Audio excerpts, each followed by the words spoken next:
A gente sabe que a ansiedade das pessoas é grande para se ter a vacina da Covid-19, né? E a vacina está sendo desenvolvida, a que mais tem sido falada é essa que a gente falava agora há pouco, da Universidade de Oxford, no Reino Unido. O imunizante é um dos 13 que estão em fase avançada de testes em humanos em todo o mundo. E a nossa entrevista especial de hoje, a gente realiza com a doutora Normeide Pedreira. A gente vai saber como esses testes funcionam, tentar entender também a perspectiva de prazo, quando teremos a vacina disponível para toda a população. Doutora Normeide Pedreira, muito bom tê-la aqui conosco, um ótimo dia. A gente agradece a disponibilidade de falar conosco. Eu já queria iniciar perguntando quais são as diferenças que se tem. A gente tem 13 aí, entre as vacinas para a Covid-19 testadas no Brasil, nos Estados Unidos, na China.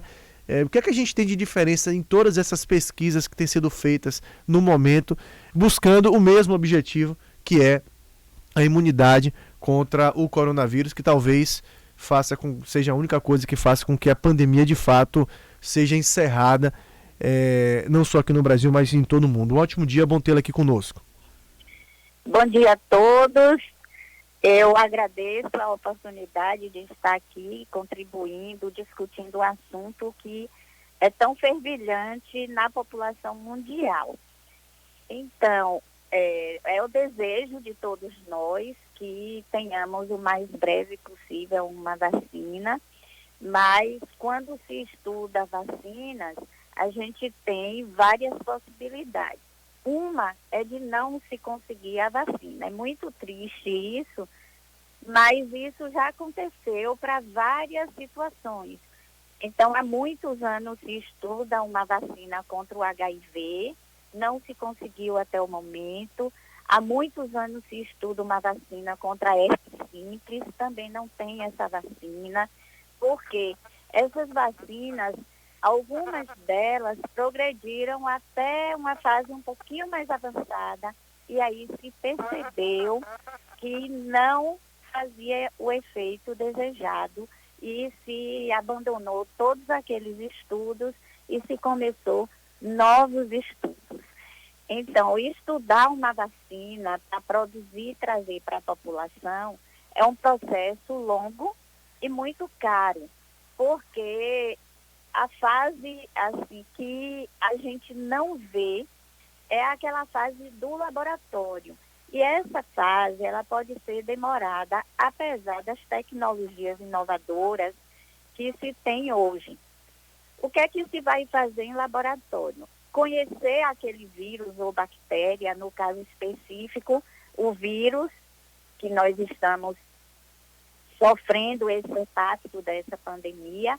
Então, o laboratório vai trabalhar para conhecer esse vírus e conhecer que parte do vírus é responsável pela infecção e que parte do vírus pode ser usada para proteger as pessoas.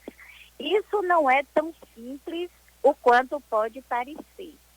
A partir daí, a partir de quando se descobre qual seria aquela partezinha do vírus que vai conseguir que o organismo da pessoa dê uma resposta e que fique protegido, isso é demorado. Depois desse processo, aí se entra na busca pela aprovação dos órgãos regulatórios para estudar a vacina em humanos, não é ainda para aprovar a vacina em humanos, para estudar.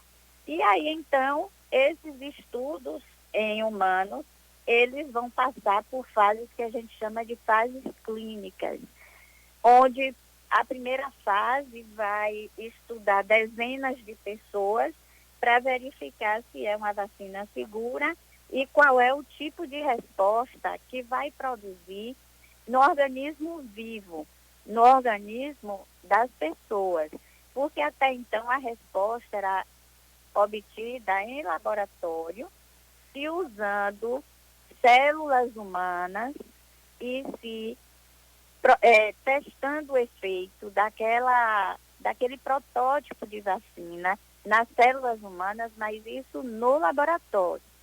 que a gente chama de in vitro.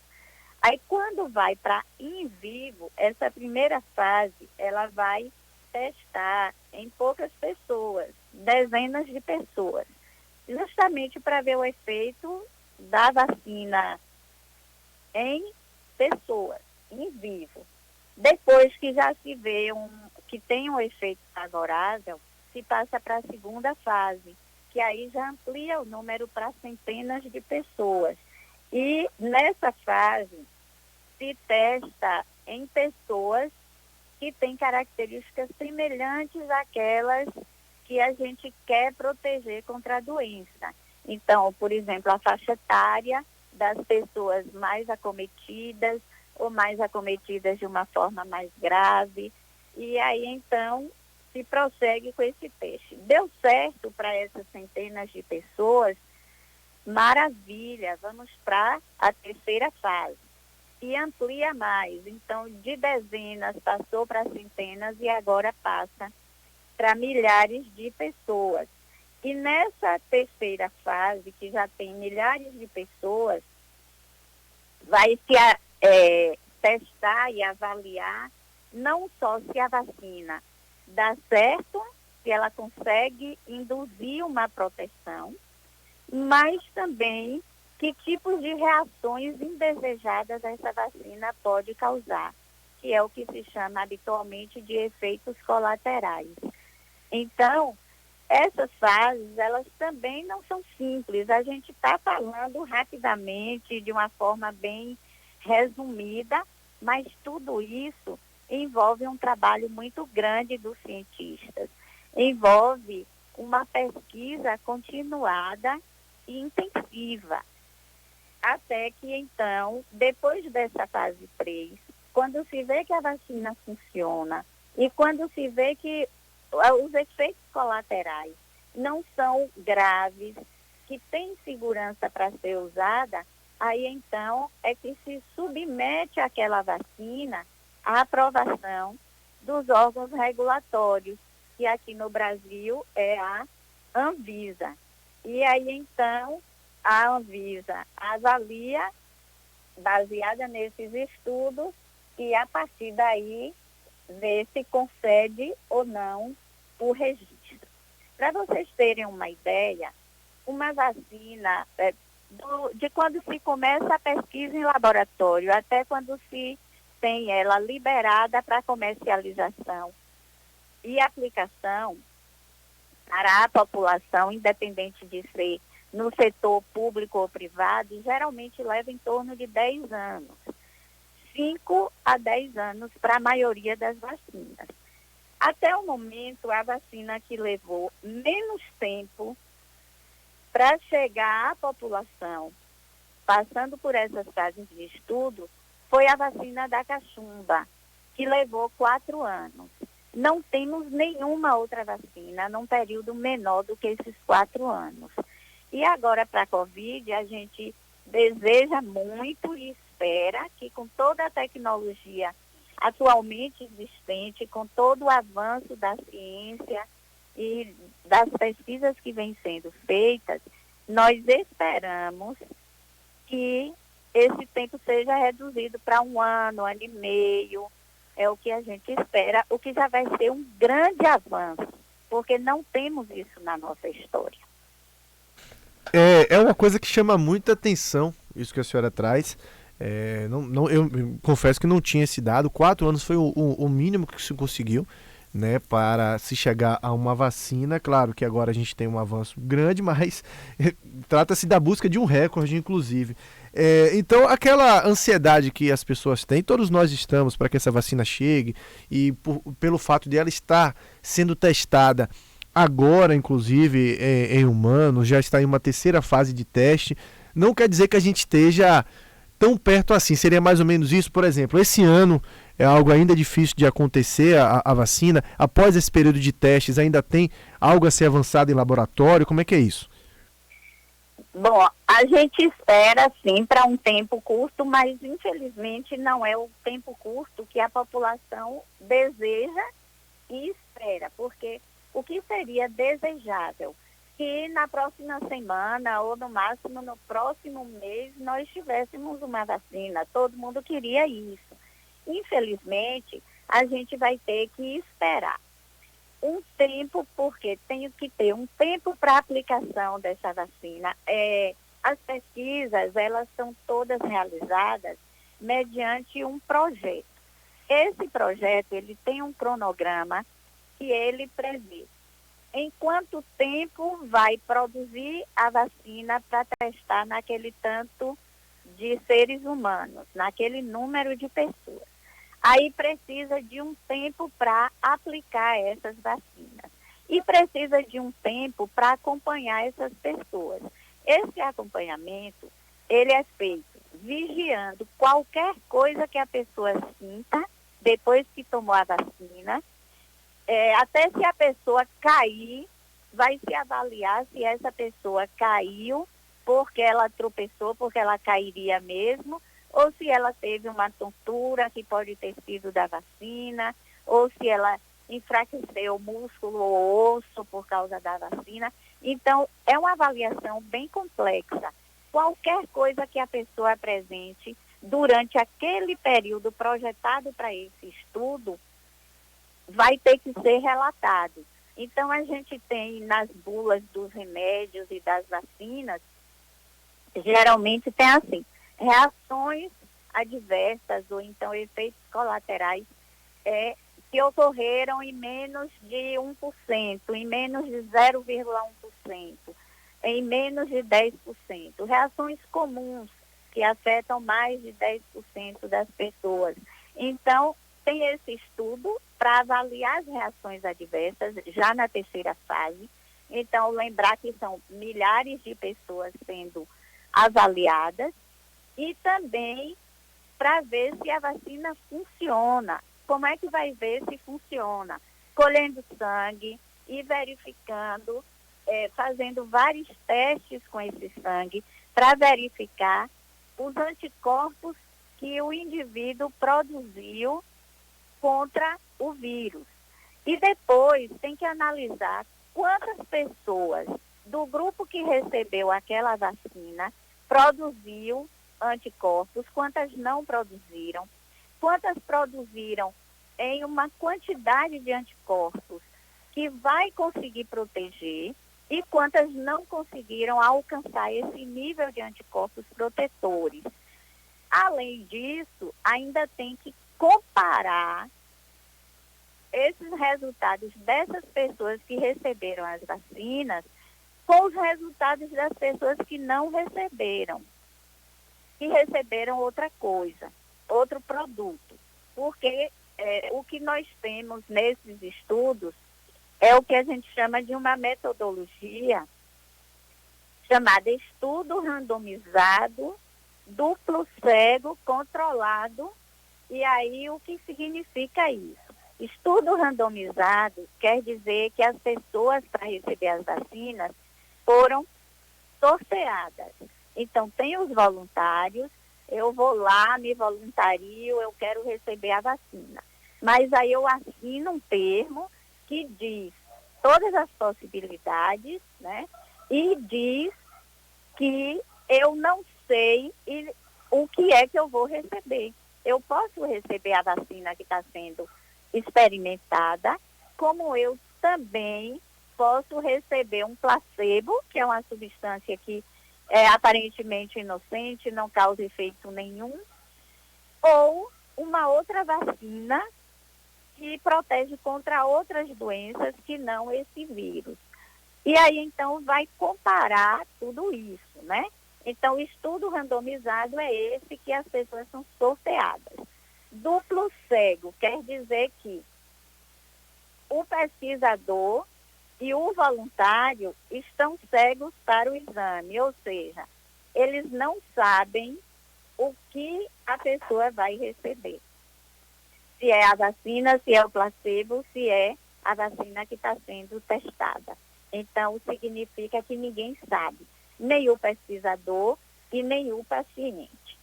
E ele é controlado por isso, porque se dá diferentes substâncias e vai acompanhar e verificar qual foi a substância que induziu a produção de anticorpos e vai comparar com o controle.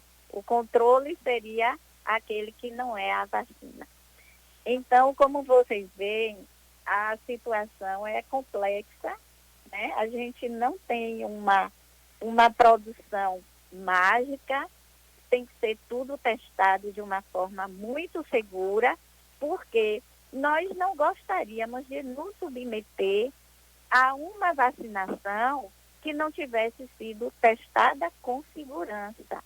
E nenhum governo autorizaria expor sua população a uma vacina para a qual não se conhece a segurança e nem a proteção. Então, a vacina ela é muito cara em sua produção, ela é muito trabalhosa e se demora bastante. E isso tudo é objetivando trazer uma vacina que seja segura e que seja eficaz, que ela realmente cumpra o papel dela de proteger. Ora, doutora, para a gente encerrar, o que esperar para pós esse momento? Digamos, passamos por isso, deu tudo certo em relação às pesquisas, ou uma das pesquisas deu certo e temos a vacina pronta. Após esse momento, o que esperar dessa vacina? É uma vacina que, na sua opinião, poderemos ter imunidade por alguns anos, como outros casos, ou por se tratar de uma doença respiratória, de mutações que porventura venham a sofrer esse vírus, possa ser até mesmo uma situação parecida com o H1N1, né? A vacina da gripe comum também, que a gente tem que tomar todo ano porque o vírus sofre mutação e porque a gente precisa estar renovando também essa imunidade. O que esperar dessa vacina quando ela estiver pronta? Bom, nós temos esses estudos clínicos que eu falei para vocês e os estudos eles não encerram quando a vacina está aprovada para uso pela população geral. Aí se entra numa outra fase de estudo chamada pós-clínica ou pós-comercialização, onde se vai avaliar em milhões de pessoas, né? Vai distribuir a vacina pelo mundo e vai continuar vigiando efeitos colaterais, vai continuar vigiando se aquela população está protegida e vai continuar vigiando o vírus em comparação com a vacina, se essa vacina ainda tem o alcance de proteger contra as mutações virais. Por que não se consegue uma vacina para o HIV, por exemplo? Porque as mutações do HIV, elas ocorrem com uma certa frequência e de uma maneira que dificulta encontrar uma vacina que continue protegendo depois que ele muda, né? E para o HIV a gente tem inclusive resistência a alguns remédios por conta dessas mutações. O que ocorre com o influenza é que ele produz dificuldades em relação à proteção pela vacina, porque ele tem mutações pequenas e mutações grandes. E essas grandes mutações, elas mudam o vírus a ponto de ser como um novo vírus a cada ano. E aí acaba que aquela vacina que eu tomei no ano passado foi para o vírus do ano passado. Esse ano o vírus mudou, eu já não estou mais vacinada, então eu tenho que me vacinar. Existe a possibilidade disso acontecer com a vacina da Covid? Existe. Nós ainda não sabemos. Nós vamos precisar saber, com esses estudos em humanos, esses estudos em escala mais alta, quanto tempo também se projeta de proteção por essa vacina. Então, temos muitas perguntas ainda que esperamos ansiosamente que essas perguntas sejam respondidas num tempo o mais breve possível, mas com o andamento dos estudos, a vacina que está mais adiantada, a equipe de pesquisadores e os laboratórios que estão pesquisando, eles acreditam que até que eles vão concluir os testes em agosto e que até outubro ou novembro eles já estejam conseguindo submeter a aprovação e receber talvez essa aprovação até outubro ou novembro. E a partir dessa aprovação é que se vai então produzir a vacina em larga escala, que isso também requer um tempo. Então a gente espera com muito otimismo que essa vacina esteja disponível em 2021, mas a gente não tem ainda uma previsão de a partir de que mês, porque depende do andamento desses estudos. Então, a gente espera que em 2021, num tempo recorde de 1 ano a 1 ano e meio de pesquisas, se consiga ter essa vacina ao acesso da população. Então, é a visão otimista, é o que a gente deseja, o que a gente espera, né? Porque a gente não quer ser pessimista a ponto de achar que alguma coisa vai dar errada nessas últimas etapas de testes dessas vacinas. Vamos torcer que corra tudo bem e que o ano que vem a gente tenha a vacina. Enquanto isso, a gente vai caminhando e usando as medidas de proteção que a gente tem, né, de distanciamento social, de uso de máscaras, de higiene.